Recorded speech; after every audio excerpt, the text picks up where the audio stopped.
வணக்கம். புதுச்சேரி மாநிலத்தில் நடைபெற்ற முக்கிய நிகழ்வுகளில் டைமண்ட் டிவியின் சிறப்பு தொகுப்பு.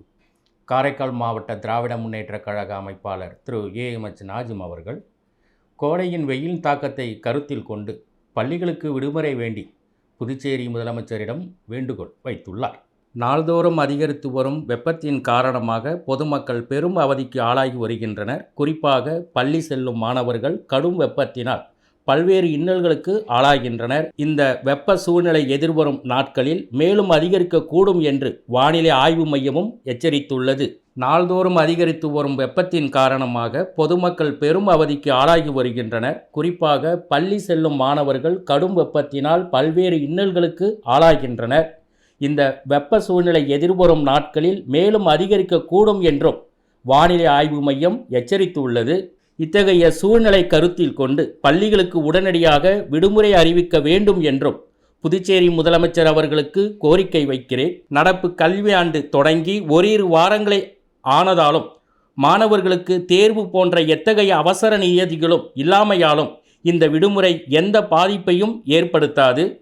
பள்ளி வேலை நாட்களில் ஏற்படும் இழப்பீட்டை கோடை விடுமுறை முடிந்து பள்ளிகள் திறக்கப்படும் பட்சத்தில் எளிதாக சரி செய்து கொள்ள இயலும் என்பதால் முதலமைச்சர் அவர்கள் பள்ளிகளுக்கு உடனடியாக விடுமுறை அறிவிக்க ஆவணம் செய்ய வேண்டும் என காரைக்கால் திராவிட முன்னேற்றக் கழக அமைப்பாளர் திரு ஏஎம்எச் நாஜிம் அவர்கள் வேண்டுகோள் வைத்துள்ளார். காரைக்கால் ராயல் மகால் திருமண மண்டபத்தில் காரைக்கால் இக்ரா ஆங்கில உயர்நிலைப் பள்ளியின் சார்பாக பட்டமளிப்பு விழா மற்றும் பரிசளிப்பு விழா நடைபெற்றது.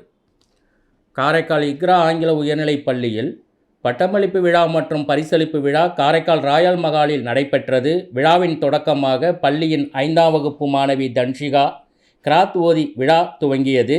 விழாவின் சிறப்பு விருந்தினராக ஹாஜி எஸ்ஏ சுல்தான் அப்துல் காதர் அவர்கள், இக்ரா பள்ளியின் தாளாளர், தலைமை ஆசிரியர், துணை தலைமை ஆசிரியை, இணைப்பு பொறுப்பாளர், பெற்றோர், ஆசிரியர் கழக உறுப்பினர்கள், முன்னாள் மாணவர்கள் கலந்து கொண்டு விழாவினை சிறப்பித்தனர். ஆசிரியைகள் சமினா பர்மீன், புவனேஸ்வரி மற்றும் ஜீனத் நிஷா விழாவிற்கு வந்திருந்த அனைவரையும் வரவேற்று பேசினார். விழாவின் தொடக்கமாக யூகேஜி முதல் வகுப்பு மாணவ மாணவிகளுக்கு பட்டமளிப்பு விழா நடைபெற்றது. பெற்றோர்கள் தங்கள் பிள்ளைகளுக்கு பட்டமளிப்பு உடை தொப்பியும் அணிவித்தனர்.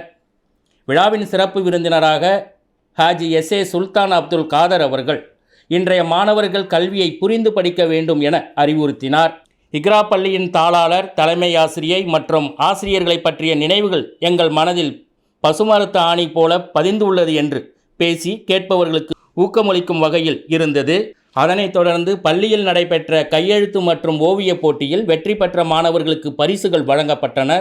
நிகழ்ச்சிகள் அனைத்தையும் பள்ளி ஆசிரியைகள் திருமதி ராதிகா மற்றும் ஹலிமா அவர்கள் தொகுத்து வழங்கினர். நிகழ்ச்சியின் நிறைவாக பள்ளி ஆசிரியை பாலசுபலட்சுமி நன்றியுரை கூறினார். நிகழ்ச்சியின் இறுதியாக தேசிய கீதம் பாடப்பட்டு நிகழ்ச்சி இனிதே நிறைவு பெற்றது.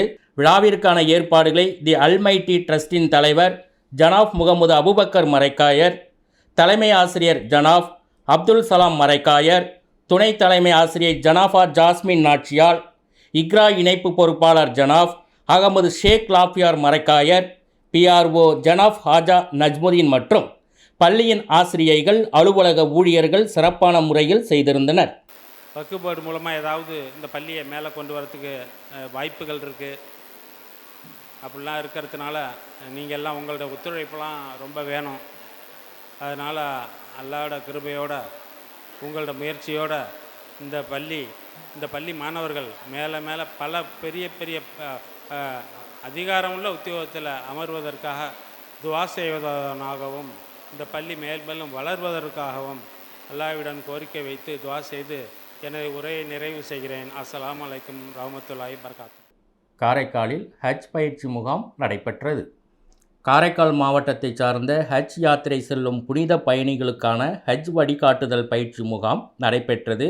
காரைக்கால் பெரியபள்ளி சமுதாய கூடத்தில் நடைபெற்றது. புதுச்சேரி ஹஜ் கமிட்டி மூலம் பயணிக்கும் காரைக்கால் மாவட்டத்தை சார்ந்த 52 யாத்ரீகர்கள் மற்றும் சுற்றுவட்டார பகுதியில் உள்ள தமிழ்நாடு ஹஜ் பயணிகள் பலரும் இதில் கலந்து கொண்டனர். இந்திய ஹஜ் கமிட்டி தேர்வு செய்த தமிழ்நாடு ஹஜ் கமிட்டி ஆய்வாளர் அப்துல் கரீம் வருகை தந்து அரசு விதிகள், கட்டுப்பாடுகள், ஏற்பாடுகள் மற்றும் பயண திட்டங்களை தெளிவாக விளக்கி கூறினார். புதுச்சேரி ஹஜ் கமிட்டி நடத்திய இந்த முகாமிற்கு உதவிய அனைவருக்கும் நிகழ்ச்சி ஒருங்கிணைப்பாளர் ஹாஜி ஹாலிது மரைக்காயர் நன்றியை தெரிவித்துக் கொண்டார். ஜும்மா முடிச்சு 3 மணிக்கு மேலதான் பஸ் போடுவாங்க. பஸ் விட்டவொடனே எல்லாரும் ஓடி போயிடுவாங்க. கியூ நிறைய நிற்கும், ரொம்ப ஜாஸ்தியா கியூ நிற்கும். அதனால நம்ம போய் ஏறணும்னா அசருக்கு ரொம்ப கஷ்டமாயிடும். அதனால இந்த மாதிரி நீங்க இன்ஷா அல்லாஹ் ஃபாலோ பண்ணிக்கோங்க, சரிங்களா? அதுக்கப்புறமேட்டுக்கு பஸ் இன்ஷா அல்லாஹ் நீங்க எந்த இடத்துல 6 நாள் பஸ் சொன்னேன். இப்போ வந்து நம்ம எந்த இடத்துல வந்து இறங்குறோன்றது அவசியம் தெரிஞ்சுக்கணும். எந்த இடம், 2 இடம், என்ன இடம்? சபா மர்வா கிளாக் டவர். நீங்க வந்து இறங்குற இடம் மேல பாருங்க, அது கிளாக் டவர் ஆட்டு ஒரு மிடிமிடியான நீ உள்ள தொகை உள்ள போற மாதிரியே இருக்கும். வெளியே போய் திரும்பி பார்த்தீங்கன்னா கிளாக் டவர் இருக்கும். கிளாக் டவர் இருந்தா நீங்க கிளாக் டவருக்கு தான் திரும்பி வரணும்.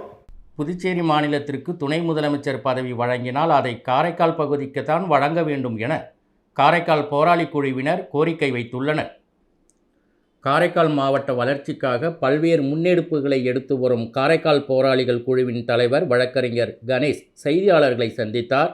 அப்பொழுது பேசிய அவர், புதுச்சேரி துணைநிலை ஆளுநர் புதுச்சேரி மாநிலத்திற்கு துணை முதலமைச்சர் பதவி வழங்க வேண்டும் என மத்திய உள்துறை அமைச்சகத்திற்கு கடிதம் அனுப்பியுள்ளதாகவும், சிறிய யூனியன் பிரதேசமான புதுச்சேரி மாநிலத்திற்கு துணை முதலமைச்சர் பதவி தேவையில்லை எனவும், அப்படி துணை முதலமைச்சர் பதவி வழங்கினால் புதுச்சேரி மாநிலத்தில் மிகவும் பின்தங்கிய பகுதியான காரைக்கால் பகுதிக்கு அந்த துணை முதலமைச்சர் பதவியை வழங்க வேண்டும் எனவும், துணை முதலமைச்சர் பொறுப்பு காரைக்காலுக்கு வழங்கப்பட்டால் காரைக்கால் மாவட்டம் வளர்ச்சி அடையும் எனவும் தெரிவித்தார். தற்போது புதுச்சேரி மாநிலத்தில் இருக்கக்கூடிய துணைநிலை ஆளுநர் புதுச்சேரிக்கு துணை முதலமைச்சர் வேணும்னு உள்துறை அமைச்சகத்திற்கு கோப்புகள் அனுப்பியிருக்கிறதா செய்திகள் ஊடகங்கள் மூலமாக செய்தி கேள்விப்பட்டோம்.